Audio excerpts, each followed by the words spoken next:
ஸ்ரீ தேவி பாகவதம் 301 பகுதி காயத்ரி ஜபம் முதலியன.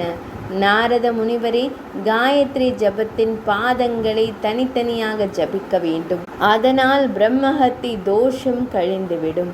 பாதங்களை சேர்த்து ஜபித்தால் அது பிரம்மஹத்தி தோஷத்தை அதிகரிக்க செய்வதோடு 100 கல்ப கோடி காலம் தலைகீழாக இருக்க செய்துவிடும்.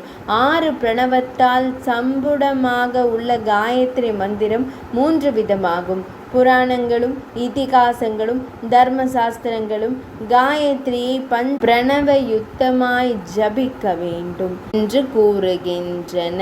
ஜபத்தின் எண்ணிக்கையில் 8வது பாகத்தில் காயத்ரியின் 4வது பாகத்தை கூட்டி பிராமணன் ஜபிப்பானே ஆனால் சாயுஜ்ய பதவியை அடைவான். 6 பிரணவத்தோடு கூடிய காயத்ரி தவ யோகிகளுக்கு ஏற்படுத்தப்பட்டுள்ளது.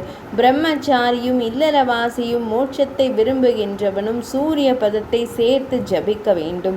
இதை தினந்தோறும் செய்தல் வேண்டும். காயத்ரி தேவியை வழிபட்ட பின்பு இதர தேவர்களையும் வழிபட வேண்டும். தேவி பூஜையை விட புண்ணியம் தருவது வேறு எதுவும் இல்லை. மல்லிகை, குடை மல்லிகை, கல்யாண முருங்கு, மகிழ் குறுக்கத்தி, அருகம்புல் முதலிய தேவிக்கு பிரியமான மலர்களால் அர்ச்சனை செய்து தூபதீபம் காட்டி நைவேத்தியம் படைத்து மூல மந்திரத்தை ஜபம் செய்து வேதாபியாசம் செய்தல் வேண்டும் என்றார் நாராயணர். 301 பகுதி நிறைவடைந்தது.